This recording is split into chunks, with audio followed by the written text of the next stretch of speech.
moments and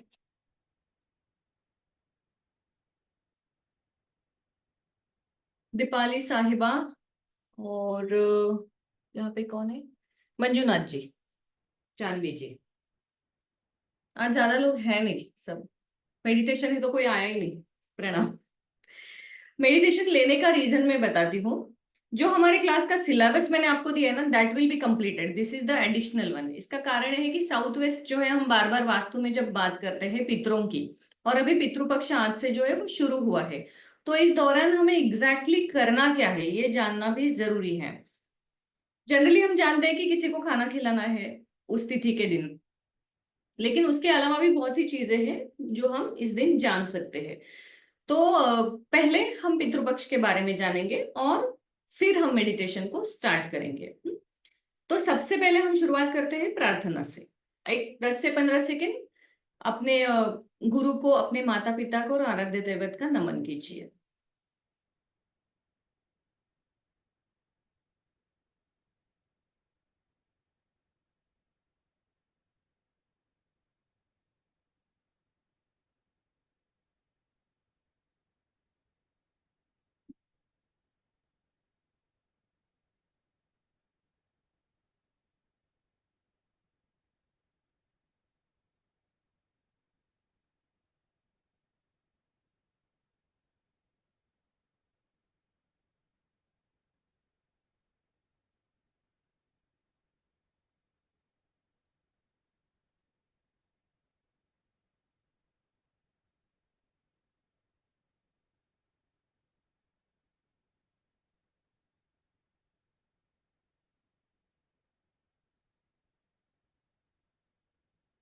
Manjunath जी, आपका fan दिख रहा है हमें, आप नहीं दिख रहे हैं।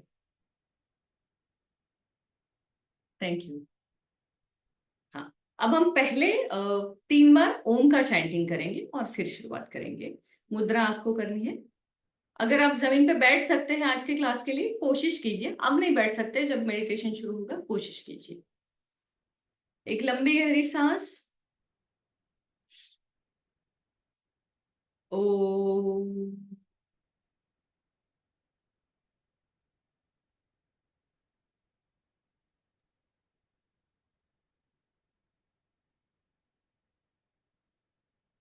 ओ।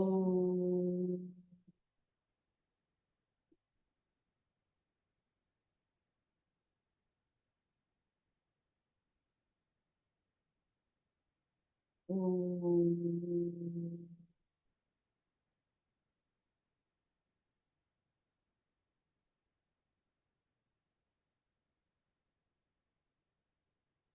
ओम का जाप है ना, वो सब मेरे साथ करेंगे, तब अपने आप को अनम्यूट करना है, तब मेरी समझ में आएगा कि कौन सही कर रहा है कौन गलत कर रहा है, then I can correct it, then I can guide you. एक मैं इनको एडमिट करती हूँ, फिर देखते हैं। तो अब सबसे पहले हम आज समझेंगे कि पितरों को, जिनके घर में भी साउथ में प्रॉब्लम है, साउथ वेस्ट में प्रॉब्लम है, या नहीं भी है, तो भी कभी कभी क्या होता है कि वास्तु के साथ साथ कुंडली के भी जो दोष आते हैं, जैसे मैं एस्ट्रो वास्तु सीख रहे, तो पितृ दोष आता है, पितृ शांति आती है, ये बताया जाता है कुंडली देख के। तो इसका मतलब क्या होता है? इसका मतलब होता है जो भी हमारे पूर्वज है वो अतृप्त है, और उनकी कोई इच्छाएं जो है वो अटक गई है, तो उनका जब तक जो आगे का भ्रमण है वो शुरू नहीं होता है, तब तक हम जो है हमारी लाइफ में प्रोग्रेस नहीं कर सकते हैं। इसका एक सिंपल लॉजिक है कि ऐसे बोला जाता है कि उनकी गलतियों की सजा हमें क्यों मिले, हम अपने पेरेंट्स या इनके बारे में बोलते हैं कि उन्होंने कुछ किया होगा तो हम क्यों, हमारा उसमें क्या लेने देना है। तो हमारा इतना लेने देना है कि हमारा बॉडी, फ्लैश, ब्लड सब उनसे आया हुआ है, हम उनकी प्रॉपर्टी लेते हैं, हम उनकी हर चीज लेते हैं। तो वो जो जीन्स हमने कैरी किए हैं ना अपनी बॉडी में, उस जीन्स के साथ 7 पीढ़ियों तक कोई भी दोष है ना 3 पीढ़ियों तक चलता है, और कोई भी पितरों की अशांति है तो हमें 7 पीढ़ियों तक के लिए प्रार्थना करनी है कि इन 7 पीढ़ियों तक अगर मेरे पूर्वजों में कोई भी अतृप्त है तो वो शांत हो जाए। साइंटिफिकली अगर इसको देखना है तो आज से सूर्य जो है ना, उसका दक्षिण दिशा से प्रवास, उत्तर से मतलब नॉर्थ से दक्षिण की तरफ जाता है, और दक्षिण को हम पूर्वजों की दिशा मानते हैं। इसलिए हमें आज के दिन पूर्वजों को हम मानते हैं कि वो पृथ्वी के पास है। इस 16 दिनों का जो ये टाइम है अभी से, इन 16 डेज में वो पृथ्वी के सबसे पास है, इसलिए उनकी कोई भी इच्छा है तो वो हम पूर्ण कर सकते हैं। अब इच्छा है मतलब क्या? जब भी किसी की मृत्यु हो जाती है तो चाहे इंसान वो 10 साल का है या 100 साल का है या 1000 साल का, मरना किसी को भी नहीं है। सबका कुछ ना कुछ रह ही गया है। तो आप देखोगे ना, आप अगर हॉस्पिटल में जाओगे या किसी भी जो जिसको खाना भी नहीं मिल रहा है, ऐसे लोग रोड पे है, उनको भी मरने की इच्छा नहीं होती है, उम्मीद होती है कि कुछ ना कुछ जीवन में हो जाएगा। तो हम जब भी हमारी मृत्यु होती है ना, हर किसी को तो मरना है वही अटल सकते हैं, लेकिन जब मृत्यु होती है उस आखिरी मोमेंट हमारे दिमाग में जो थॉट होता है, मोस्ट प्रोबेबली वो लोग बहुत लकी होते हैं जो अपने जीवन को संपूर्ण मानते हैं कि मेरी कोई इच्छा रही नहीं है। जो भी इच्छा उस समय हमारे मन में रहेगी ना, उस इच्छा को लेके या तो हमारा पुनर्जन्म होता है, या अगर हमारी मुक्ति नहीं हुई है तो हम जो एक 7 प्लैनेट्स मानते हैं कि स्वर्ग तक पहुंचने तक या वहां से पनिशमेंट लेके वापस दूसरा जन्म लेने तक जो टाइम जाता है 6 से 7 महीने का, उस टाइम में जो हम बीच में अटक जाते हैं ना, उसमें जो प्रॉब्लम होती है उस कारण उन सब अतृप्त आत्माओं को शांति मिले, इसलिए जो है ये पितृपक्ष है, ये होता है कि जहां पे हम उनकी शांति करें। अब इसमें दो चीजें हैं, एक है कि पितृपक्ष फीमेल ने करना है या मेल ने करना है, वेरी कॉमन चीज है। तो शास्त्रों के अनुसार पहले ऐसा है कि सिर्फ मेल ही ये करते थे, फीमेल नहीं करती थी। अब जो है प्रचलन आया है वो मेल और फीमेल दोनों करते हैं। इसके पीछे का कारण ये है कि हम शास्त्र को पकड़ के चलते हैं, लेकिन हमारे लाइफस्टाइल के अनुसार उसमें जो चेंजेस हुए हैं उसका लॉजिक समझ के उसे हमें अडॉप्ट करना है। सबसे पहली बात है कि पहला जो एक टाइम फ्रेम था जहां पे घर की पूजा जो है वो घर के मुख्य व्यक्ति करते थे, तो वो सबके लिए प्रार्थना करते थे। मतलब जो भी घर का मुख्य होगा अगर वो मंदिर जाता है तो पूरे परिवार के लिए प्रार्थना करता था। और वो जो एक्टिविटी थी वो डेली रूटीन पे होती थी कि डेली मंदिर में पूजा होगी, चाहे आप घर के मंदिर में कीजिए चाहे आप आसपास के मंदिर जाए। प्रचलन तो यही था कि घर के पास जो मंदिर है वहां जाके पूजा की जाएगी। ये जो रूटीन था ना, इससे उनका ऑरा हमेशा रेजुनेट हो जाता था। अब हमारे घर में मंदिर होके भी हम पूजा नहीं कर पाते, मतलब क्या है कि घर का जो पुरुष है वो खुद भी खुद के पुण्य कर्म जमा करने के लिए सक्षम नहीं है। ऐसे समय वो पूरी फैमिली के लिए करेगा तो उसके खुद के लिए कम पड़ रहा है, तो वो पूरे सबके लिए नहीं कर सकता है। दूसरी बात है, जो फीमेल्स है वो भी किसी न किसी फैमिली से आई हुई है, उनके भी अपने 7 जनरेशन तक जो पितृ है उनकी भी अपनी इच्छाएं है। तो इसलिए हर किसी ने ये जो पितृपक्ष का है ये करना जरूरी है। इसके उपाय, उसमें जो पिंडदान का उपाय है वो फैमिली में एक ही बार सबके लिए एक ही बार होता है, मतलब पूरी फैमिली मिलके एक साथ कर सकती है। तर्पण जिसे हम करते हैं, तर्पण जो है वो मैं आपको एक्सप्लेन करूंगी, वो हर कोई अलग अलग कर सकता है। और तर्पण जो है वो अगर आप इन 15 दिनों में करोगे तो बहुत अच्छी बात है, लेकिन जनरली भी हर अमावस्या को हम तर्पण कर सकते हैं। तर्पण मतलब क्या है कि पितरों के लिए पानी देना। तो उसका प्रोसेस कैसा है कि अमावस्या, मोस्टली अमावस्या के दिन तर्पण किया जाता है। उस दिन क्या किया जाता है, ब्राह्मण मुहूर्त में उठना है और किसी भी लोटे में पानी लेना है, उसमें फूल, काले तिल, सफेद तिल और कुश नाम का जो ग्रास आता है वो ग्रास और चावल ये डालना है। इसका डिटेल प्रोसेस एक आर्टिकल के हिसाब से मैं आपको शेयर करूंगी। अब उसको लेके ब्राह्मण मुहूर्त में आपको पूर्व दिशा की ओर मुख करके पहले पानी हाथों पे छोड़ना है और अपने पितरों के नाम से छोड़ना है। उसके बाद उत्तर दिशा मतलब east, then north, then west और सबसे लास्ट फिर हम साउथ को फेस करके वो पूरा पानी जो है वो अर्पण करेंगे उनके नाम से। तो इससे क्या होता है कि उनका जो भी कार्मिक चीजें अटकी हुई है उससे उनको जल्दी मुक्ति मिलना शुरू होता है, और जैसे जैसे उनको मुक्ति मिलेगी ना तो उनका मन यहाँ से चला जाएगा, तो हमारे जो प्रोग्रेस अटकी हुई है वो प्रोग्रेस शुरू होती है। आप अगर आप महाराष्ट्र से हैं बहुत सारे लोग, तो आप जानते होंगे कि त्र्यंबकेश्वर में आपको बहुत बार अगर आपका जॉब में प्रॉब्लम है या कुछ भी लाइफ में प्रॉब्लम आ रहा है तो आपको बोला जाता है कि त्र्यंबकेश्वर में जाके आप पितरों की शांति कीजिए या नारायण नाग बलि कीजिए, ये पूजाएं वहां होती है या किसी भी नदी के पास होती है। और ये देखा गया है, मैंने अपने कितने क्लाइंट्स को भी देखा है कि अगर ये पूजा वो करते हैं ना 3 से 4 महीनों में लाइफ चेंजिंग उनको जो है वो रिजल्ट आ जाते हैं। कोई भी सालों से अटका हुआ काम है पूरा होता है। क्यों होता है? क्योंकि जहां उनके पितर अटक गए थे वहां उनका जो प्रोग्रेस है वो देखा जाता है। तो ऐसा माना जाता है कि इन 16 दिनों में, ये जो 16 दिन है आज से लेके अमावस्या तक के, उन दिनों में ये जो हमारे पूर्वज है वो पृथ्वी पर अपने वंशजों से उनके हिस्से का जो दान है, जो उनके लिए दिया जाने वाला है, वो लेने के लिए उतरते हैं और उससे लेके उनकी जो आगे की जर्नी है वो शुरू हो जाती है। अब उनकी अतृप्त इच्छाओं को तृप्त करना ये तो हमने जाना। जनरली क्या किया जाता है कि किसी ब्राह्मण को, जैसे हम देखते हैं कि हमारे घर में अगर कोई गया है तो उनके नाम से एक तिथि निकलती है, उस तिथि के दिन हम ब्राह्मण भोज करवाते हैं। और यूजुअली जो ब्राह्मण भोज का टाइम है 11:30 से 3 के बीच का होता है, क्योंकि आफ्टरनून का टाइम पितृ भोजन के लिए माना गया है। मॉर्निंग टाइम भी नहीं है, इवनिंग भी नहीं है। 11:30 से 3 के बीच में आप ब्राह्मण भोजन कर सकते हैं, या आप किसी को बुलाते हैं अपने पितरों के रूप में और उनको खाना खिलाते हैं। इसका सबसे पहला जो नियम है ना, वो ये है कि उस व्यक्ति के रूप में हमारे पितर हमारे घर आए हुए हैं। तो जो भी व्यक्ति भोजन कर रही है उन्होंने अपना भोजन होने तक मौन व्रत धारण करना है। खाना खाते समय उन्होंने कुछ भी नहीं बोलना है, क्योंकि शास्त्र के अनुसार जब भी जिस व्यक्ति को आपने एज अ आपके वंश पूर्वज बिठाया है, जब तक वो खाना खाते समय मौन में है तब तक ही आपके पूर्वज खाना खाएंगे। जैसे ही वो कुछ बोलेंगे तो वो खाना अधूरा छोड़ के वहां से उनकी एनर्जी चली जाएंगी। इसलिए उस दिन जो भी व्यक्ति खाना खाने आने वाली है उनका खाना खाने तक मौन होना, और सुबह से ही सात्विक होना, अच्छे से जल्दी उठ के मतलब अपनी नहाना वगैरह ये सारी चीजें करके उपवास करना 11:30 बजे तक बहुत जरूरी है। तब तक उन्होंने कुछ नहीं खाना चाहिए। ये एक उसका बेसिक रूल है। अब जनरली होता है क्या कि हमारे पेरेंट्स है या ग्रैंड पेरेंट्स है, अगर ग्रैंड पेरेंट्स है तो उसके लिए हमारे पेरेंट्स करते हैं, हमारे पेरेंट्स है उनके लिए हम करते हैं, तो हमें पंडित जी से एक तिथि मिलती है। उस तिथि के दिन हम जो है वो पितरों की ये भोजन है ये करते हैं, या पिंडदान जिसे कहता है वो करते हैं। लेकिन उन पितरों का क्या, जिन्हें हम 7 जनरेशन से चाहते हैं कि उनको शांत करें, उनके लिए क्या करें? तो इसीलिए सर्व पितृ अमावस्या जो आखिरी दिन आता है उसमें सारे जो पूर्वज है सबके लिए उस दिन भोग या पिंडदान जो है वो लगाया जाता है। तो अगर आपको पता नहीं है कि कौन सी तिथि है, या आपको पता भी है तो भी सर्वपितृ अमावस्या के दिन अगर आप कौवे को भी खाना खिलाएंगे या ब्राह्मण भोज करवाओगे तो आपके पितरों की मुक्ति के लिए रास्ते खुल जाते हैं, और इससे आपकी खुद की प्रोग्रेस जो है ना वो शुरू हो जाती है। तो पूर्णिमा से लेके अमावस्या तक ये जो समय है ये बहुत अच्छा है, जिसमें आप ये सारे काम कर सकते हैं।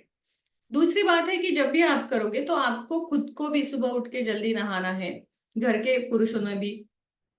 और जो भी मतलब जिनके लिए आप कर रहे हो उनकी अगर फोटो वगैरह भी आप रखें, इस दौरान चल जाता है। वास्तु के अनुसार कहा जाता है कि जो भी चले गए हैं छोड़ के अपने शरीर को, उनकी फोटो नहीं लगानी चाहिए। फिर भी लोगों का एक इमोशनल अटैचमेंट होता है, तो बहुत बार हम क्लाइंट को बताते हैं कि नहीं लगानी है, लेकिन लोग सुनते नहीं है। तो उस समय हमें क्या करना है कि साउथ वेस्ट में जहाँ पे पितृ पद आता है वहां पे उनकी फोटो लगानी है। अब फोटो लगाने ना लगाने के पीछे का लॉजिक क्या है? तो लॉजिक ये है कि जब आप पूर्वजों की फोटो लगाते हैं तो क्यों लगाते हैं? क्योंकि आप मान लीजिए कि पेरेंट्स है या ग्रैंड पेरेंट्स है तो आप उनको मिस करते हैं इसलिए लगाते हैं, या आप चाहते हैं कि वो आपको आशीर्वाद दे, या आप चाहते हैं कि उनका कनेक्शन बना रहे।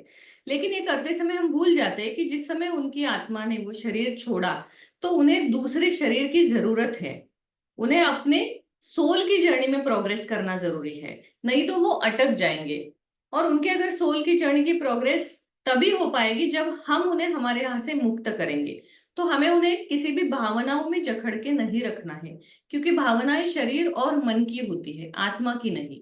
आत्मा को अपनी आगे की जर्नी जो है वो शुरू करते रहना है। इसलिए फोटो ना लगाना उचित है। पितृपक्ष में आप लगा सकते हैं, उसके बाद उसको एक रेड कपड़े में बांध के कहीं पे भी साउथ वेस्ट में किसी कबर्ड में रख सकते हैं, फिर आप नेक्स्ट ईयर उसको फिर से यूज कर सकते हैं।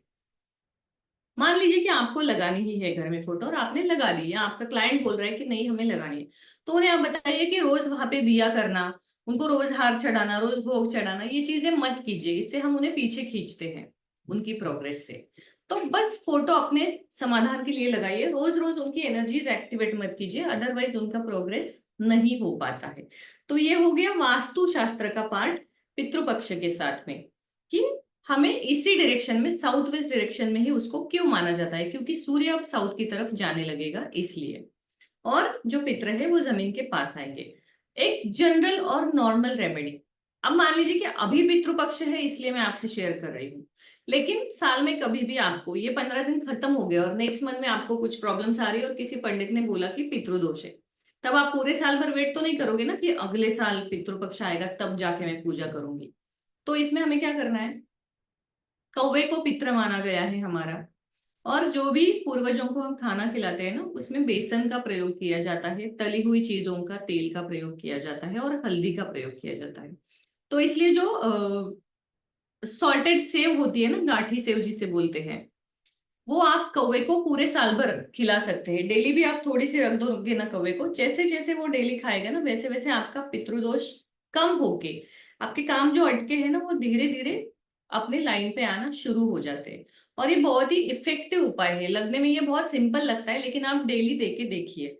लेकिन डेली एक प्रमाण में देना है, क्योंकि एक कौवा आया, 10 आए, 40 आए, तो आप उधर एक एक पाव नहीं रखना है कि आधा किलो एक पाव। बहुत लोग फिर बहुत ज्यादा ही करने लगते हैं, तो थोड़ा सा उनके नाम से रख देना है। ये आप किसी भी दिन से शुरू कर सकते हैं। इस उपाय के लिए कोई दिन मुहूर्त या ऐसा कुछ भी नहीं है, इसको आप कभी से भी शुरू कर सकते हैं। इनफैक्ट अभी जब आप पितरों का भोजन करोगे उस दिन से भी आप कर सकते हैं, 2 दिन भी आप, बट वो सॉल्टेड बेसन होना चाहिए। जो गाठी सेव या मोटी होती है वो, स्पाइसी फरसान वगैरह ये सब, मिक्स फरसान ये सब नहीं रखना है, सिर्फ सेव रखनी है, वो आप रख सकते हैं। ये क्या हो गया कि हमारे पितरों को शांत करने के लिए क्या क्या हम कर सकते हैं। इससे क्या हमारे जीवन में फर्क पड़ता है, हमारे जीवन में फर्क पड़ता है कि दीर्घ काल से अगर हमारा प्रमोशन नहीं हो रहा है, शादी नहीं हो रही है, या घर में कोई अड़चने आ रही है, बहुत झगड़े हैं, ऐसे प्रॉब्लम है जिसका पूरे परिवार के ऊपर इफेक्ट होता है। क्योंकि अगर एक व्यक्ति का प्रमोशन रुकता है तो उसकी जो आने वाली एक्स्ट्रा इनकम है उससे ही तो पूरे परिवार की सारी चीजें बैलेंस होने वाली है। या किसी एक की शादी नहीं हो रही है बेटे की, तो पूरे परिवार को उसका टेंशन है। इसलिए जो समस्याएं हैं ना, इन सब से मुक्ति पाने के लिए पितरों का आशीर्वाद जो है वो सबसे ज्यादा जरूरी है। तर्पण विधि है वो आप सप्तमी के दिन भी कर सकते हैं, लेकिन जितना हम कम से कम करें ना उतना हम लंबे समय तक करते हैं। ये एक जनरल रूल है। हम जितना अधिक करते हैं ना, हम एक लेवल पे आके जल्दी बोर हो जाते हैं और उसको छोड़ देते हैं, या हमें समय नहीं मिल पाता। इसलिए महीने में एक बार हर अमावस्या को आप वो कर सकते हैं, उसे आपको जरूर फायदा मिलेगा। अब हम देखते हैं कि और हम क्या कर सकते हैं। वास्तु के अनुसार किचन जो है, किचन हमने देखा था साउथ ईस्ट में। किचन का दूसरा जो डायरेक्शन है, मान लीजिए कि किसी को साउथ ईस्ट पॉसिबल नहीं है, तो मॉडर्न वास्तुशास्त्र के अनुसार नॉर्थ वेस्ट या कुछ और डायरेक्शन बताया जाता है। लेकिन पारंपरिक शास्त्र के अनुसार साउथ ईस्ट या ईस्ट यानी आग्नेय या पूर्व, ये दो ही दिशाएं जो है वो किचन के लिए है। नॉर्थ वेस्ट में किचन होने से प्रॉब्लम्स देखे गए हैं। इसका कारण क्या है कि ईस्ट में, नॉर्थ ईस्ट जैसे ही खत्म होता है और ईस्ट शुरू होता है, जो हम आगे सीखेंगे 45 देवताज में, उस कॉर्नर पे जो है, आपने वो देखा भी होगा जो मैंने डायग्राम शेयर किया था उसमें, कि एक पितृ पद, शिखी पद आता है। ईशान्य के एग्जैक्टली जहां वास्तु पुरुष का सर है वहां पे शिखी पद आता है, ईस्ट को जोड़ के ईस्ट की तरफ। तो वो शिखी पद जो है ना, वहां से ऊपर की तरफ जो है वो स्मोक जाता है, यानी उस पर्टिकुलर पद से जो भी फ्रेग्रेंस या खुशबू है वो ऊपर की तरफ बहुत ऊंचे तक जा सकती है। अब जब हम इस पद में खाना बनाते हैं या ईस्ट में हमारा किचन होता है, तो शिखी से जाने वाली जो अन्न की खुशबू है वो भगवानों को भोग लग जाता है। ऐसे माना जाता है कि वो स्वर्ग तक पहुंच जाती है वहां से। इसलिए जो शिखी पद है, यानी कि ईस्ट में और साउथ ईस्ट में दो ही जगह पे किचन होना चाहिए। अब अग्नि का इतना महत्व है कि अगर ये दो जगह पे अग्नि है तब जाके हमारे पूर्वजों को भोग लगेगा। इसलिए आप हवन भी इस दिन कर सकते हैं जब आपके घर में पितरों के लिए खाना दिया जाने वाला है। हवन में आपको वही जो सामग्री मैंने बताई थी, काले तिल, सफेद तिल, कैम्फर, वो यूज करनी है और पितरों के नाम से हवन करना है। ये हवन आप अमावस्या के दिन भी कर सकते हैं। अब पितृपक्ष में जब भी आपके घर में पितर है उस दिन, और उसके साथ साथ सर्वपितृ अमावस्या के दिन, आपको कुछ बेसिक चीजें, जो 2-3 चीजें मैं आपको बताऊंगी, वो करनी है। एक है आपके घर का जो थ्रेशोल्ड है यानी दहलीज, उम्बरठा, उसको येलो लेप हल्दी का लगाना है। हल्दी से स्वास्तिक बनाना है दरवाजे के ऊपर। और कर्ड और राइस जो होता है कर्ड और राइस लेके आपको अमावस्या के दिन या इसमें से एक दिन जो मैंने जैसे कहा वहां आपके घर के मुख्य द्वार से एंटी क्लॉकवाइज उसको घुमा के घर के बाहर साउथ के साइड में रखना है। या अगर मान लीजिए आपका दरवाजा साउथ साउथ वेस्ट में नहीं है, किसी और डायरेक्शन में, तो लेफ्ट साइड में रखना है। आप जब घर के बाहर की तरफ देखते हैं तब आपके लेफ्ट में उसको रख देना है। और सुबह उसको आप फिर बर्ड्स को दे सकते हैं या फिर आप उसको ये भी कर सकते हैं, मतलब ट्रैश में भी डाल सकते हैं। क्योंकि जितनी भी निगेटिविटी है या अतृप्त आत्माएं अगर आपके घर में है, किसी का वास है, तो वो सारी चीजें उसके साथ निकल जाती है। ये उपाय आप हर अमावस्या के दिन कर सकते हैं। इसके साथ ही आपको और क्या करना है कि अग्नि जो होम हवन हम करते हैं ना, ये अमावस्या के दिन मुख्य द्वार में करके क्लॉकवाइज पूरे घर में उसको लेके बेल के साथ पूरे घर में घुमाना है। महामृत्युंजय चैंटिंग करना है और उसे दरवाजे के बाहर रख देना है। जनरली मैंने आपको कल क्या बताया था कि साउथ ईस्ट हमें जब एक्टिवेट करनी है तो हम क्या करते हैं, उसको साउथ ईस्ट में रख देते हैं, यानी अग्नेय में रखते हैं। बस अमावस्या के दिन में आपको इसको पूरे घर में घुमा के घर के बाहर रख देना है, ताकि जो भी निगेटिविटी है वो उस अग्नि के साथ बाहर चली जाके स्वाहा हो जाए। स्वाहा मतलब कि अर्पण कर दिया, हमें वो चीज अब वापस नहीं चाहिए। ये बेसिक चीजें आपको करनी है। अब हम करते हैं मेडिटेशन। मेडिटेशन का महत्व वास्तुशास्त्र में, ज्योतिष शास्त्र में या किसी भी ऑकल्ट साइंस में बहुत ज्यादा है। वो क्यों है? क्योंकि मेडिटेशन हमारी इंट्यूशन पावर को बढ़ाता है और हमारे मन को सजग करता है। आज पूर्णिमा है यानी फुल मून। फुल मून मतलब क्या होता है कि चंद्रमा का जो प्रकाश है वो सबसे ज्यादा, बहुत ज्यादा होता है। तो चंद्रमा का जितना ज्यादा हमें, मून का एनर्जी जितनी ज्यादा मिलेगी वो उतनी शीतलता या हमारा मन बैलेंस होता है। अब मेडिटेशन अमावस्या और पूर्णिमा में ही पर्टिकुलरली क्यों करना चाहिए? अगर आप रोज करते हो, सुबह शाम करते हो, बेस्ट। नहीं पॉसिबल है 2-2 मिनट ही सही, लेकिन कीजिए 5 minute, maximum 20 minute, very good result. But मान लीजिए आपको नहीं हो रहा है, तो आप एटलीस्ट फुल मून और नो मून ये 2 दिन मेडिटेशन जरूर कीजिए। जब आप अमावस्या में करोगे तो आप रात में कीजिए, पूर्णिमा में करोगे तो आप शाम को और सुबह ब्रह्म मुहूर्त में भी कीजिए, क्योंकि उस समय भी चंद्रमा की एनर्जी जो है वो एक्टिवेट रहती है। अब ये 2 दिन करने का कारण ये है कि अमावस्या और पूर्णिमा इन दोनों को पूर्णा तिथि माना गया है शास्त्र के अनुसार। मतलब इस दिन की जो एनर्जी होती है वो पूर्ण एनर्जी होती है। हम शुरुआत करते हैं अमावस्या से। बहुत बार हम बोलते हैं कि अमावस्या में ज्यादा से ज्यादा मतलब अच्छी चीजें नहीं होती है, निगेटिविटी बहुत ज्यादा होती है या अंधकार होता है। तो ये कॉमन रूल है, जहां भी प्रकाश नहीं है, जहां पे भी ऊर्जा नहीं है, वहां पे भी अंधकार है और प्रॉब्लम्स, निगेटिविटी, ये सारी चीजें आ जाती है। लेकिन अमावस्या की सबसे बड़ी खासियत ये है कि उस दिन ब्रह्मांड में जो एनर्जी है वो एनर्जी शून्य तत्व की होती है। और शून्य से ही आगे की सारे नंबर्स का आविष्कार हुआ है। मतलब शून्य से धीरे धीरे धीरे प्रोग्रेस होके फिर बाद में हमारी प्रोग्रेस बढ़ती है। इसी प्रकार आप देखोगे अमावस्या के दिन शून्य एनर्जी है, लेकिन उसके दूसरे दिन से चंद्र की थोड़ी थोड़ी थोड़ी जो एनर्जीज है वो बढ़ने लगती है। मून का साइज जो है वो थोड़ा थोड़ा बढ़ने लगता है। तो जब भी आपको कोई नया काम शुरू करना है, अध्ययन शुरू करना है या नया कुछ सीखना है या बिजनेस में कुछ नया करना है या कुछ खरीदना है, तो वो अमावस्या के दूसरे दिन प्रतिपदा है, उस दिन करना है आपको। तो उससे क्या होता है, या अमावस्या के दिन आप बाकी चीजें कर सकते हो, कुछ शॉपिंग वगैरह करना है जैसे गोल्ड वगैरह, अमावस्या के दूसरे दिन जो प्रतिपदा आती है, पहला मुहूर्त, वहां से आप कर सकते हैं। इसका कारण है जिस भी चीज में आप प्रोग्रेस चाहते हो ना, वो चीज उसके साथ, चंद्रमा के साथ बढ़ती जाती है। और पूर्णिमा के बाद क्या होता है कि पूर्णिमा के बाद जो मून है वो धीरे धीरे धीरे धीरे कम होने लगता है। Waning and waxing we call it. तो जब मून कम होता है तो मून की एनर्जी कम होती है। और मून क्या है? मून मन का कारक है। It's mind, emotions, flow, water, silver, ये सारी चीजें हम मून से जोड़ते हैं। तो ये सारी चीजें जो है ना, ये इनबैलेंस हो जाती है इस दिन। अगर पूर्णिमा के समय आप अपने आप को ऑब्जर्व कीजिए, आज पूर्णिमा है, अगर पिछले 2 दिनों में आपके घर में कोई भी छोटी सी झगड़ा हुआ है, निगेटिविटी या कुछ हुई है, तो आपका मूड बिना वजह बिगड़ा होगा या आपको थोड़ा सा अजीब लगेगा। अगर कोई अच्छी बात हुई है तो जरूरत से ज्यादा खुशी भी होगी। इसका मतलब क्या है कि मून की एनर्जी जो है ना, वो जो हमारी उस समय की मानसिक स्थिति है उसको बढ़ाती है। अगर आप खुश हैं तो इन 2-3 दिनों में बहुत ज्यादा खुश रहेंगे। अगर आप दुखी हैं तो बहुत ज्यादा दुखी रहेंगे, क्योंकि जो भी इमोशन उस मोमेंट पे चल रहा है ना, उसको पूर्णिमा का चंद्र जो है वो उसको मल्टीप्लाई कर देता है और उसको बढ़ाता है। इसलिए पूर्णिमा के आसपास भी घर में कलश या झगड़ा नहीं करना चाहिए।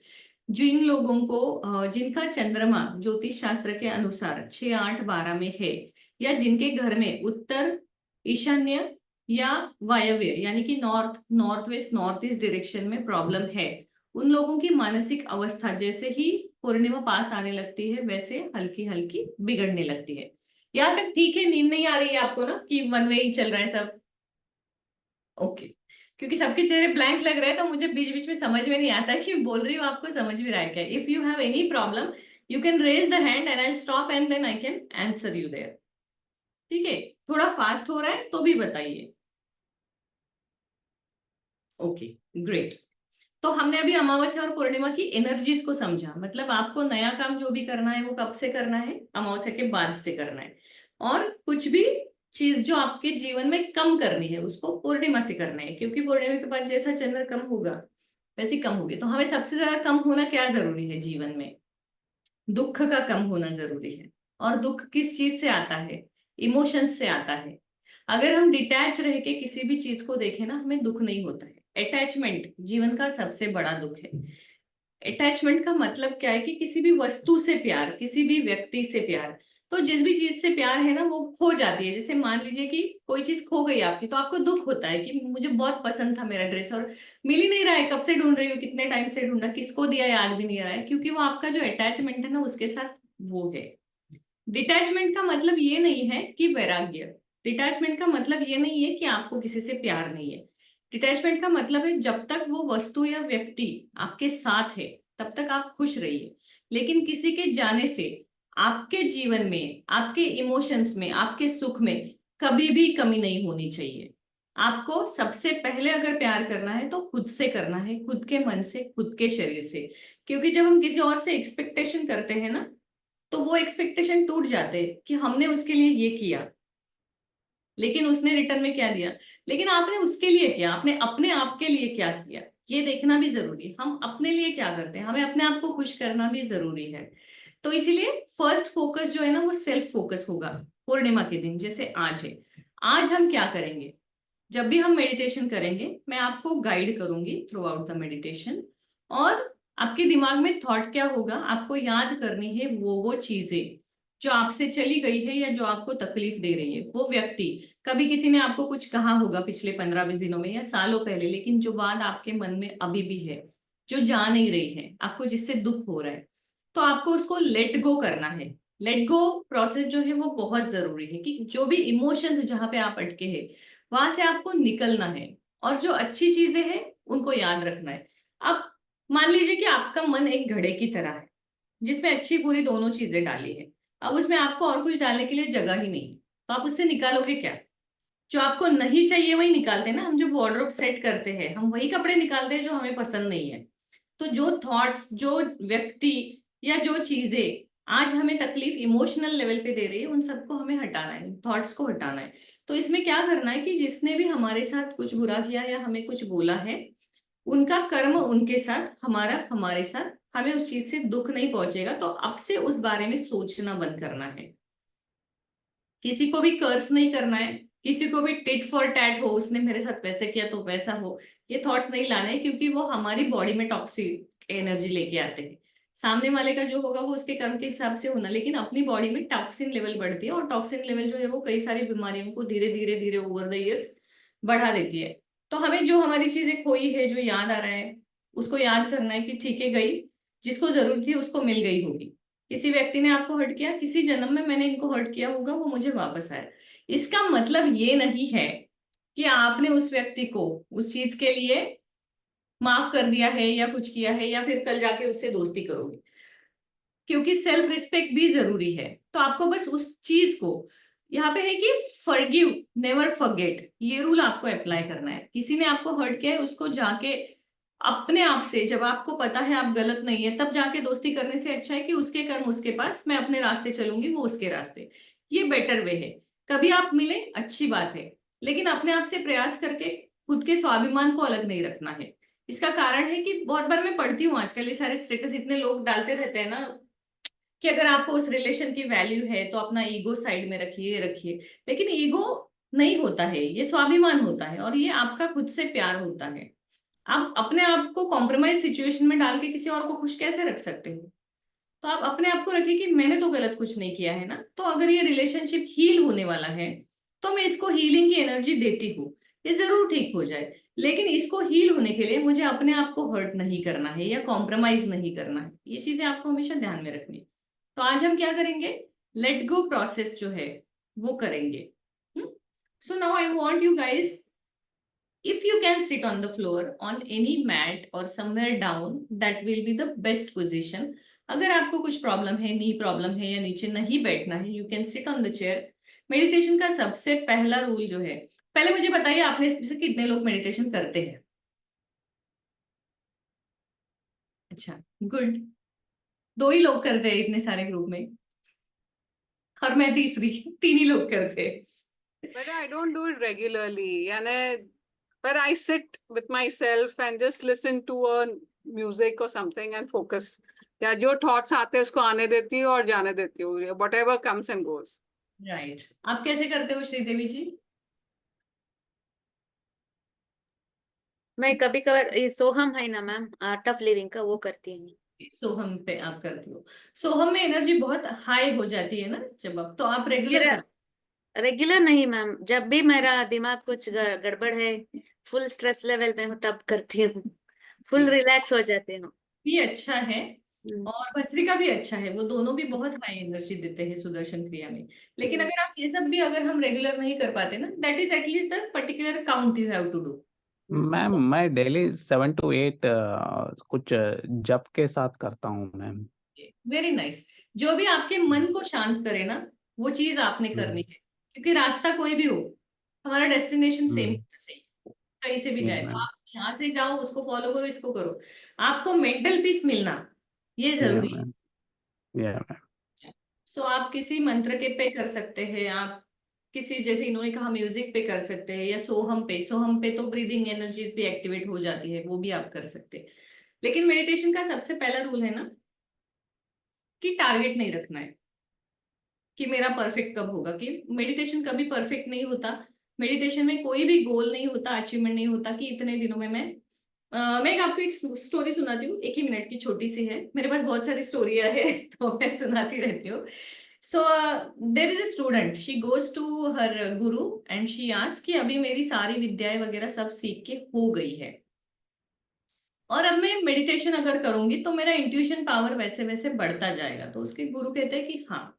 तब वो पूछती है कि मान लीजिए कि मैं अगले एक पूरे साल भर मेडिटेशन करती हूँ, तो मैं कितना सीख पाऊंगी? देन ही सेज कि तुम अगर एक साल भर का टारगेट रखती हो तो तुम एक पर्टिकुलर लेवल पे पहुंच के 1-2 साल में तुम मेडिटेशन पूरा करोगे। देन शी आस्क अच्छा ठीक है, मैं अगर इसी को 5 साल रोज प्रैक्टिस करती हूँ तो उसके गुरुजी बोलते हैं कि फिर तुम्हें 30 साल लगेंगे। तो बोलती कि ऐसे कैसे, अगर मैं 1 साल करूँ तो साल 2 साल में होगा, और मैं 5 साल रेगुलर प्रैक्टिस कर रही हूँ तो मुझे 30 साल क्यों लगेंगे? तो वो बताते हैं क्योंकि तुम जो तुम्हारा मोटिव है ना उससे दूर जा रही हो। मेडिटेशन का पहला जो गोल या नियम है कि कोई गोल ही सेट नहीं करना है, आपको अपने आप को फ्री करना है हर चीज से, हर टारगेट से, हर अचीवमेंट से, और सिर्फ अपने ब्रीदिंग्स को और यूनिवर्स के ब्रीदिंग्स को फील करना है। जब जब तुम टारगेट सेट करोगी तो तुम मेडिटेशन से दूर चली जाओगी, जितना लंबा टारगेट सेट करोगी उतनी दूर जाओगी, तो तुम्हारी जर्नी उतनी बढ़ती जाएगी। तो इसका मतलब क्या है कि हमें सिर्फ आंखें बंद करके बैठना है, रोज प्रैक्टिस में किसी ना किसी दिन अपने आप मेडिटेशन हो जाएगा। एक और बात है म्यूजिक या मंत्र या सोहम जैसे आपने कहा, इस पे जब हम मेडिटेशन करते हैं ना, दैट इज कॉल्ड प्राणायाम और focus on that particular thing. Meditation में हमें शून्य की एनर्जी में पहुंचना है। जब हमें शून्य की एनर्जी में पहुंचना है तो शुरू में हम इन सब चीजों का सहारा ले सकते हैं, गाइडेड मेडिटेशन कर सकते हैं, ये सारी चीजें कर सकते हैं, म्यूजिक मंत्र। एक लेवल पे जैसे 21 दिनों के बाद आपको उसको छोड़ना है और सिर्फ आपको शांत आंखें बंद करके बैठना है, कुछ भी नहीं करना है, सिर्फ बैठना है। आपके मन में थॉट्स आ रहे हैं, आने दीजिए, जा रहे जाने दीजिए। आपका जो फोकस है कहीं पे भी नहीं होना चाहिए, आपको सिर्फ अपने साथ बैठना है। धीरे धीरे आप 2-3 दिन में देखोगे कि जैसे जैसे आपका मेडिटेशन की तरफ आप बढ़ रहे हैं, आपको सक्सेसफुल कैसे हो गए जानना है, तो आपकी जो ब्रीथ है ना, जो श्वास हमारा है, तो उस पे आपका फोकस बढ़ने लगता है। और एक ऐसा मोमेंट आता है कि हर श्वास के साथ एक उच्छ्वास है, मतलब हमारे शरीर में हर एक पल के बाद एक ऐसा मोमेंट है कि हमारे शरीर में कोई भी हवा नहीं है, क्योंकि जैसे हम सांस छोड़ते हैं उसके बाद दूसरी लेते हैं, उतना जो गैप है ना माइक्रो सेकेंड्स का, वो गैप जब हम फील करने लगते हैं, that means we are going towards the right direction. तो सही तरीका है कि आपको आंख बंद करके आप किसी मुद्रा में बैठिए, सिंपल से अपने हाथों को आकाश की तरफ खुला रख के आंख बंद करके बैठ जाइए कुछ पल। धीरे धीरे धीरे आप फिर फोकस करोगे कि आपका जो ब्रीदिंग है वो कहाँ तक जा रहा है, और आपका ब्रीदिंग यूनिवर्स के श्वास के साथ जब जोड़ेगा, ब्रह्मांड के साथ अपने आप जुड़ जाएगा, आप अपनी बॉडी को एकदम लाइट वेट फील करोगे। तब आप धीरे धीरे इसको सीखोगे और करोगे। बट शुरुआत में आप जिस चीज से शुरू कर सकते हो, जिसमें आप कंफर्टेबल है, वो कर सकते हैं, कोई प्रॉब्लम नहीं। So now I will guide you on the this full moon meditation to clear your energies, and उसके बाद में आपको कुछ रूल्स बताऊंगी कि आप और क्या कर सकते हैं आफ्टर दिस मेडिटेशन। तो पहले आपको क्या करनी है कि आपकी हथेलियों को आकाश की तरफ रखना है, अपने नीज पे। आंखें धीरे से हल्के बंद कीजिए, मैं शायद नहीं करूंगी क्योंकि मैं आपको देख रही हूँ और गाइड कर रही हूँ, लेकिन आपको बंद करनी है। और अपने मन को जितना हो सके निर्विकार करना है। Now you can feel that you are sitting in the comfortable position, in your comfortable clothes, in your comfortable place. The corner where you are sitting, the room of your house you are sitting, is your favorite place.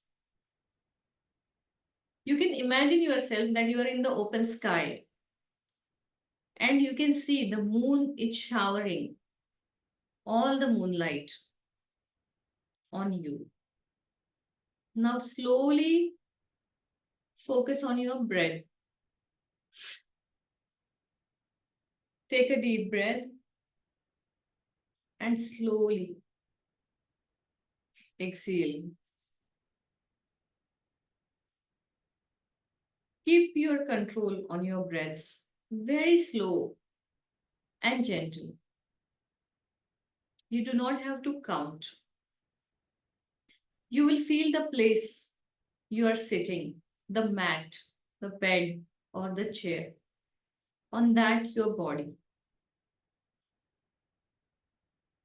You will start feeling that your legs, your toes, your ankles, slowly, you are not getting awareness from them.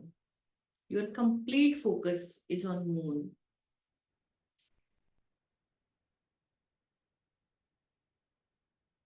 Now just keep breathing and imagine your favorite place. In the evening time, after sunset, you are taking a walk on a beach side. You can see the water of ocean. While walking on the beach,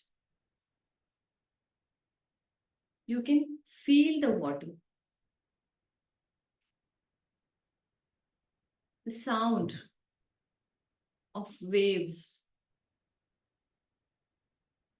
the sound of silence in that night, and the moonlight all over on your body, on the ocean water, everywhere in your surroundings. It's filled with moonlight.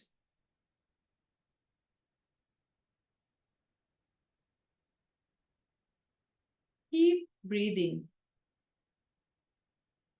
slowly and gently.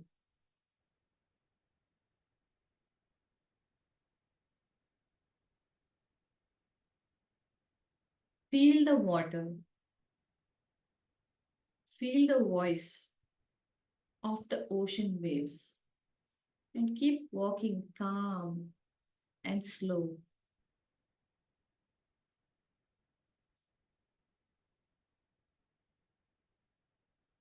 Look at the sky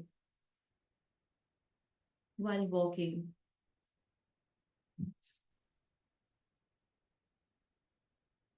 It's so bright. It is so peaceful.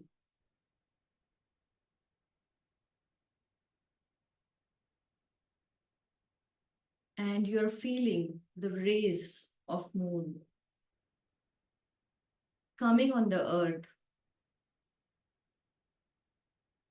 coming on the ocean, water, and you're feeling showered in that moonlight. Now slowly on the beach, sit at one place. All this energy of moon is getting absorbed by your body and your mind. Sit calm. Keep your eyes closed and just feel the light of moon.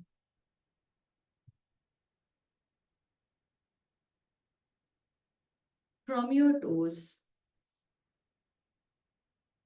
fingertips, slowly the moon energy is entering in your body through your root chakra. The energy is going inside within you.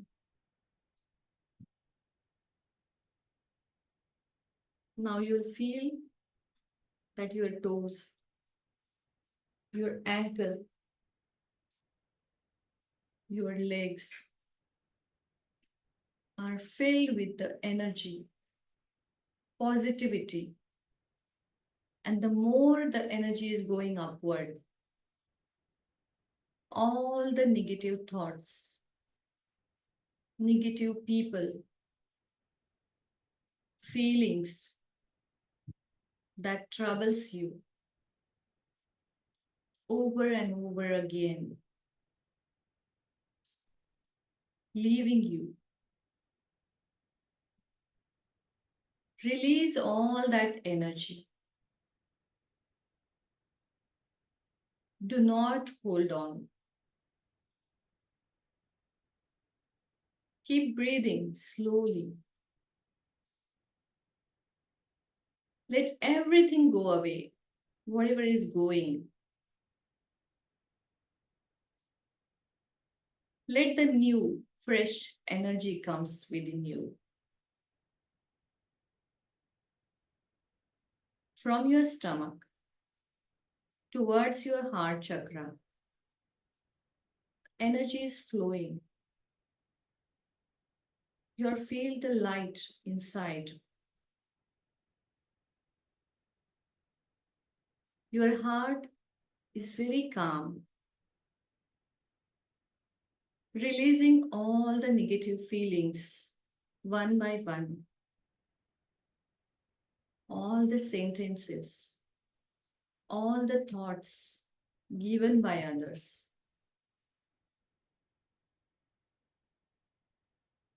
The energy is slowly flowing towards your throat chakra and forward. Just close your eyes, absorb the energy for next 2 minutes. and keep breathing gently, exhaling all the negativity, inhaling the moonlight.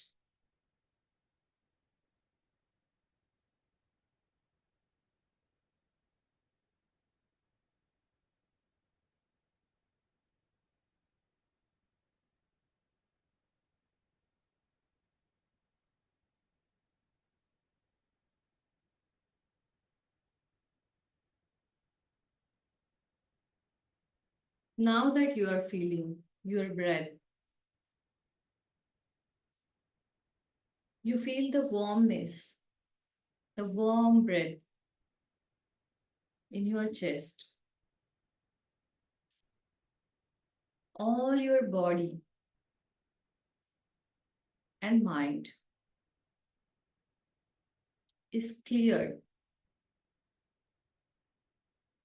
The clutter is gone.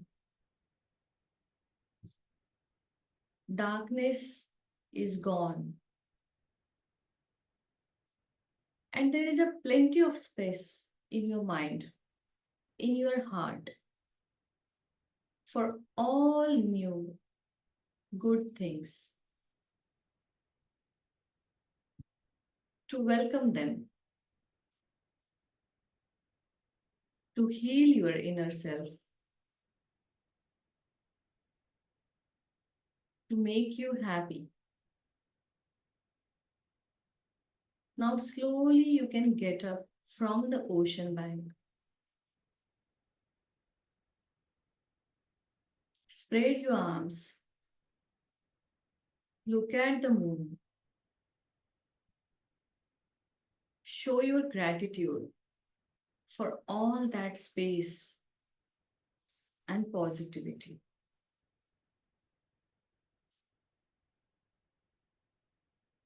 Now that you have cleared all the energies, you can be aware about your surroundings, the room you are sitting in.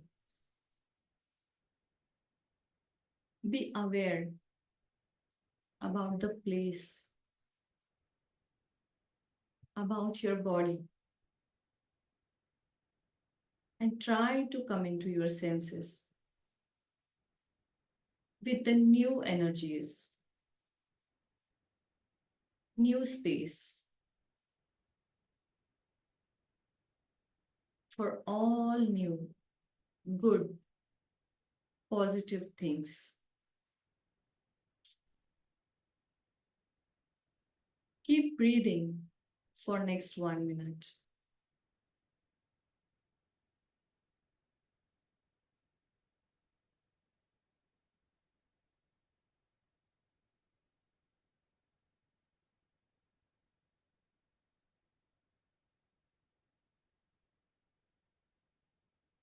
You are free from all baggage, a complete new you. If you are aware about your surroundings and your body, you can slowly rub your palms, put on your eyes, and open your eyes gently. Be aware of the room you are sitting in and welcome to the new you.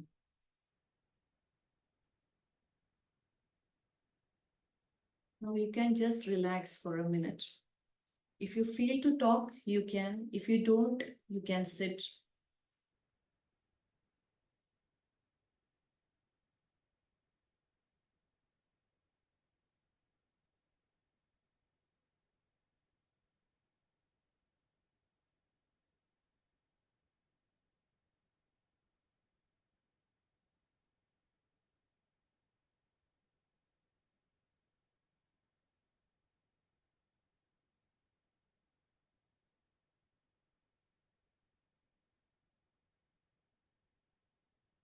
You all are back.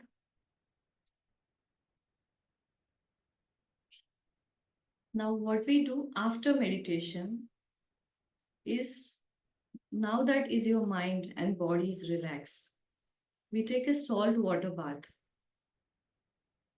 If you don't want to take salt water bath, you can just dip your legs in salt water. So the remaining all negativity will washed out. But it's always better to take a salt water bath, because this full moon meditation is always clearing the clutter or negativity around us. How do you feel, if you want to share?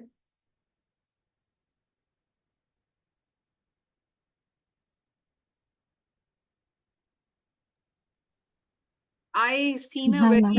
sorry. Can I? Go ahead, go ahead. Yes. Okay. Hi, ma'am. Hi. Ma'am आज actually मुझे meditation करना था and it was possible because of you, so I would like to thank you. It was such a wonderful experience.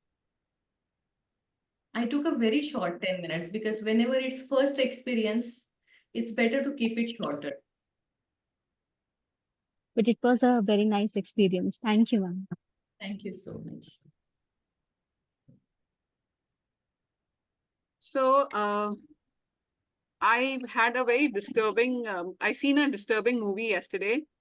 And when you were talking about negativity coming out, I was just seeing that movie and I was like, God, how could such people be in this world? You know, wo sab bahar nikal raha tha. And once it came out, I think I went off to sleep. So, That's very nice. When we feel sleepy in meditation, that means we have reached on the point somewhere. That means we are that relaxed. So it's okay if we feel sleepy in meditation. Shri Devi ji? Yeah, ma'am. Unknowingly, I don't know that much sorrow is there inside me.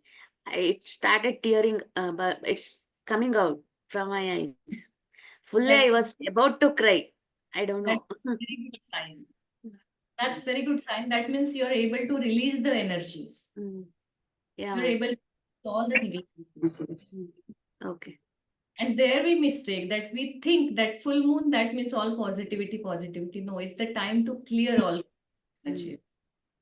Because from May, I went through so many stress. I can't explain. That's it. You can simply do one thing, Sri Devi ji. Whenever you feel, you sit alone in the quiet place and you give time to yourself. Let the tears come out. Sometimes it's so necessary, because sometimes we don't feel and all stress goes to subconscious mind and we feel we are strong. We are not crying in that situation. But that means that it is getting stored somewhere which is gonna come like a boomerang. Okay. I'm very happy that you are able to release energies.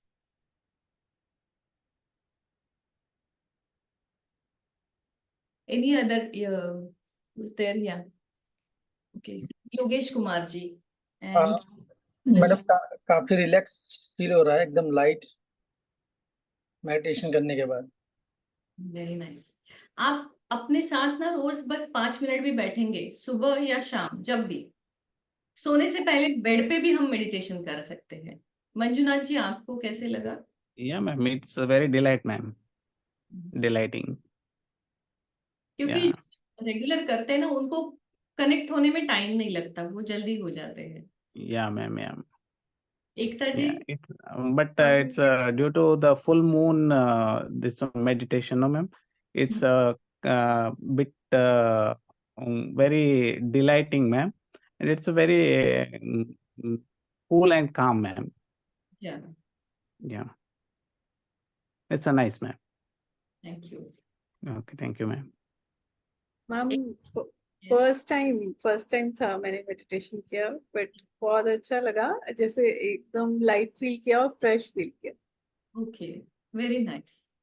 तो अब हम क्या करेंगे, हम shower लेंगे और सो जाएंगे। अब मैं आपको कुछ रिचुअल्स जो मैंने कहा था मैं बताऊंगी। जैसे अगर आप कोई रिंग्स पहनते हैं, जेमस्टोन रिंग्स पहनते हैं, क्रिस्टल्स पहनते हैं या कोई भी चीज, तो उसे आज की रात ना सॉल्ट वाटर में कांच के बाउल में रखना है और सुबह उसको वॉश करके फिर से पहनना है। तो उसमें भी क्या होता है, आप कोई जेमस्टोन या कुछ भी पहने ना, तो बहुत सारी negativity, because gemstones and crystal they absorb the energies. तो आपके आसपास इतने लोगों से आप मिलते हो तो वो सारी निगेटिविटी रहती है। So every full moon, new moon, अगर आप उसको क्रिस्टल बाउल में या कांच के नॉर्मल ग्लास में रख दोगे ना सॉल्ट वाटर में, और नेक्स्ट मॉर्निंग रनिंग वाटर में, रनिंग टैप के नीचे वॉश करके पहनोगे, it is re energized, it gives. और अगर आपको एक्सेस है कि मूनलाइट आपके घर में आ रहा है, then you can keep that bowl in that corner, that's very good thing. एक और चीज मैं आपसे शेयर करूंगी, आप सब लोग इसको कर सकते हैं, इट्स वेरी सिंपल। जो आप जब भी फुल मून है, मतलब आज है, आज एक दिन पहले और एक दिन आगे, ऐसे कम से कम 3 से 5 दिन तक एनर्जीज हाई रहते हैं। तो कांच के बॉटल में आपको या कांच के ग्लास में पानी लेना है, जहां पे भी मून का एक्सेस है ना आपके घर में, जो मून एनर्जी आने का, वहां उसको रात भर रखना है। और रखते समय अपने इंटेंशन उसको बताने हैं कि आपको क्या चाहिए अगले 15 दिन में। बहुत बड़ा टारगेट सेट नहीं करना है, 15 दिन का सेट करना है, क्योंकि हमारे पास टाइम 15 दिन का है। तो अगले 15 दिन में आपको क्या चाहिए, किस चीज से, पॉजिटिव चीजें जितनी हो सके ना उतनी वाटर से बोलने। हमें किसी से मुक्ति चाहिए, किसी ने झगड़ा किया उसे बोलना, ये नहीं बताना है। हमें बोलना है कि हमें क्या चाहिए, मन की शांति चाहिए, 5 लाख रुपए चाहिए, जो भी आपकी इच्छा है वो उसको बोलना है। And then that water you keep in moonlight. Next morning आपके पीने का जो भी पानी होगा, एक दिन में हम कम से कम 3 से 4 लीटर पानी पीते हैं, उसमें आप मिक्स कीजिए या एक अलग बॉटल में sip by sip throughout the दिन उसको पीना है, पूरे दिन भर के लिए। इसको आप कंटिन्यू भी कर सकते हैं रोज। तो ये आपको बहुत अच्छा, water gives so quick results. और इससे वास्तु का एक टिप मैं शेयर करूंगी। हम जब सोते हैं ना, बेड के बाजू में साइड टेबल पे पानी कभी भी नहीं रखना है, वो हमारे सबकॉन्शियस थॉट्स को एक्टिवेट करता है। तो पैरों के साइड में या थोड़ा सा दूर आप रख सकते हैं जब चाहिए भी चाहिए एकदम। बहुत बार ऐसे ही होता है कि हम क्या करते हैं ना, हेडबोर्ड के बाजू में साइड टेबल है उधर ही रखते हैं कि प्यास लगेगी आसानी से, दैट डिस्टर्ब्स अवर थॉट्स। तो जैसे हम बोलते हैं कि साउथ की तरफ सर करके सोना है, अब साउथ की तरफ ही हम पानी का ग्लास भी रख देंगे तो वो निगेटिव वाइब्रेशंस रात भर उसमें एक्टिव होते हैं और फिर हम उसको पी लेते हैं। इसलिए उसे बेड से दूर रखना है। मैम ये वाटर वाला जो आपने ये पूर्णिमा पे रखना है? हाँ, जब जब मून की एनर्जी हाई है ना तब तक, तो मतलब Okay. आज से लेके पंचमी तक, अगले 5 दिन तक आप रख सकते हैं। रख सकते हैं। हाँ, और कांच का बॉटल होना जरूरी है, कांच के ग्लास में चलेगा, खुला रख सकते हैं अगर आपको लगता है कि प्रोटेक्टिव है, लेकिन इंसेक्ट्स वगैरह होते हैं तो आप उस पर कुछ भी कवर करके रख दीजिए। बस उसको, आपको पानी के ग्लास को हाथ में पकड़ के इसको इंट्यूशन देने हैं। आप उसको पकड़ोगे और फिर अपने इंट्यूशंस जो थॉट्स है वो दोगे और फिर रखोगे। मैम ये कर्ड एंड राइस वाला जो आपने बताया, एंटी क्लॉकवाइज कैसे जाना है? ये नहीं थोड़ा। मतलब आपके घर से हम हाँ, अंदर जब आते हैं ना, तो क्लॉकवाइज ना जाते हुए अपोजिट डायरेक्शन से, लेफ्ट साइड से आपके जाना है ऐसे। बाहर। पूरे घर बाहर। में घूम के फिर बाहर। ओके, पूरे घर में घूम के फिर बाहर जाके साउथ में रख देना है। और फिर साउथ में रखना है। साउथ नहीं पॉसिबल है, जब आपका दरवाजा मान लीजिए कि नॉर्थ में है या अदर डायरेक्शन में, तो घर से बाहर देखते समय आपके लेफ्ट साइड में रखना है। घर से बाहर रखना है। जी हाँ, और सुबह उसको फेंक देना है।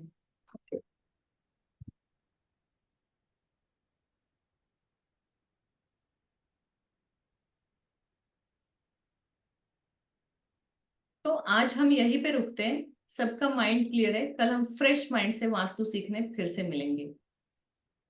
और मैम हमें एक चीज हमें ना हमेशा ध्यान में रखने की, vastu is not only vastu. Vastu is Ayurveda, योग, माइंड, बॉडी, सोल। तो सबको हम काम करेंगे ना तो सारी चीजें काम करती है। रेमेडीज भी तब काम करती है ना जब हमारी बाकी चीजें अलाइन हो चुकी है। तो अलाइनमेंट बहुत जरूरी है हर चीज का। मैम आपने एक लिंक शेयर करना था ग्रुप में, आपने बोला था। मैं अभी कर देती हूँ, मैं उसको बोल देती हूँ, अभी कर देती हूँ। वो मेन ग्रुप है तो उसमें सारे अपडेट्स आते रहते हैं। हमारे फ्री मेडिटेशंस भी बहुत बार चलते हैं ना, so you can log in there also, join there also. ठीक है, थैंक यू श्रीदेवी जी, मुझे बहुत अच्छा लगा कि आप अपनी एनर्जीज को रिलीज कर पाए। Now you are smiling and you are looking more bright. Yeah, ma'am. Even I don't know that much stress is there, that much sorrow is there inside me. It came out like that only. जीवन में कुछ भी हो जाए ना, जब तक हम जिंदा है सब संभल जाता है, इसलिए किसी चीज का स्ट्रेस नहीं लेना है। आपको लगेगा ये बोलना आसान है, पहले मुझे भी लगता था कि ये बोलना आसान है, जिसके ऊपर आती है उसी को पता है। ऐसा नहीं है, जब हम अपने आप को यूज टू करते हैं ना चीजें आसान होती है, क्योंकि हम हाथ पे हाथ रख के बैठ नहीं रहे, we are putting efforts, but चीजें अगेंस्ट हो रही है, देयर इज नो कंट्रोल। जिस चीज पे हमारा कंट्रोल ही नहीं है उसके बारे में सोच के हम करेंगे क्या? वो तो है। इसलिए एफर्ट्स जेन्युइन होने चाहिए। जो भी आपका कोई मान लीजिए काम फेल हो रहा है या आपका पैसे की प्रॉब्लम है या कुछ है, आपके एफर्ट्स जेन्युइन रखिए। रिजल्ट हमारे हाथ में नहीं है, लेकिन हम एफर्ट्स में हाथ में रख सकते हैं। लेकिन अगर हम स्ट्रेस लेते हैं ना, नहीं हो रहा है, तो हमारे एफर्ट्स कम हो जाते हैं, फोकस हट जाता है, फिर चीजें और बिगड़ने लगती है। Okay ma'am, okay, thank you ma'am. Okay, thank you all. Deepali ji, Thank you. Good night. Thank you ma'am. Thank you, ma'am. Good Thank you, ma'am. night. Thank you, ma'am. अरे Thank सॉरी, you, आपसे ma'am. बात ही नहीं किया, अभी आपका चेहरा दिखा, शायद आपका कैमरा ऑफ था। कोई नहीं, शुभम भवतु। Thank you, ma'am. Thank you. आप कुछ बोलना चाहती है दीपाली जी? मैम वो 3 डेज का जो वेबिनार था आपका, तो उसका मुझे रिकॉर्डिंग हम लोग को मिल बहुत सकता है? लोगों ने मांगा है एक्चुअली। 3 डेज का जो था ना, वो हमने उस समय शायद ग्रुप में उसके लिंक शेयर किए थे। अगर आप लोगों ने उसको डाउनलोड नहीं किया होगा, तो हमारे यहाँ क्या होता है कि जूम में वो पूरा स्टोर करके नहीं रख सकते ना, नए नए कोर्सेज है तो स्पेस करना है, तो पुराने को डिलीट कर देते हैं। तो भी अच्छा। इसलिए मैंने उनको बोला है वो चेक करेंगे 1-2 दिन में, अगर है तो आपको मिलेगा। ओके या थैंक यू। मैम अगर आपने दूसरा मास्टर क्लास किया है तो उसका शेयर कर दीजिए ना, I am sure the content will be same. मेरा शायद जो अगला क्लास है ना, वो 17 को है अक्टूबर में, उसका लिंक मैं आपको दे दूंगी, आप उसको ज्वाइन कर लीजिए ना, वो थोड़ा सा बेटर है। Okay okay okay. ठीक है, ठीक है। सीरीज वाला है, वो लिंक ज्वाइन कर सकते हैं, उसमें कोई उसमें भी आपने बहुत क्रिटिकल इंफॉर्मेशन दिया है, तो माइट एज वेल। वो एक्चुअली मेरा मिस हो गया था थोड़ा। problem। हाँ, वो क्योंकि उसी समय सेकेंड डे ही हमने उसके शेयर किए थे, इसीलिए इंस्टेंट। हाँ, और गणपति थे तो थोड़ा प्रॉब्लम हुआ। कोई प्रॉब्लम नहीं, तो मैं कोशिश करूंगी वो आपको मिले, बट 17 को मेरा फिर से कोर्स है। मैं भूल भी गई तो भी आप याद दिलाइए कि आपको वो अटेंड करना है। You can join that link for 3 days. Okay okay actually मैंने थोड़ा मॉडिफिकेशन किया है, उसमें मैं इंडस्ट्रियल वास्तु के बारे में भी बात करूंगी, जो 99 वाला कोर्स है, तो वो थोड़ा आपको अच्छा भी लगेगा। ओके ओके या thank you so much. So ma'am, today there's no astrology class. Today there is no astrology class. Okay. Yeah. Tomorrow we'll have. Vastu and astrology both. But as I promise, मैंने आपको जितने number of days और topics बोले, we will complete all that. थोड़ा आगे जा सकते हैं। I'm not worried. I'm sure you'll do it. You are hand holding us very well. Thank you so much. Thank you. चलो, गुड नाइट, शुभम भवतु। Thank you, ma'am. Thank you. Good night, ma'am. Thank you, ma'am. Good night.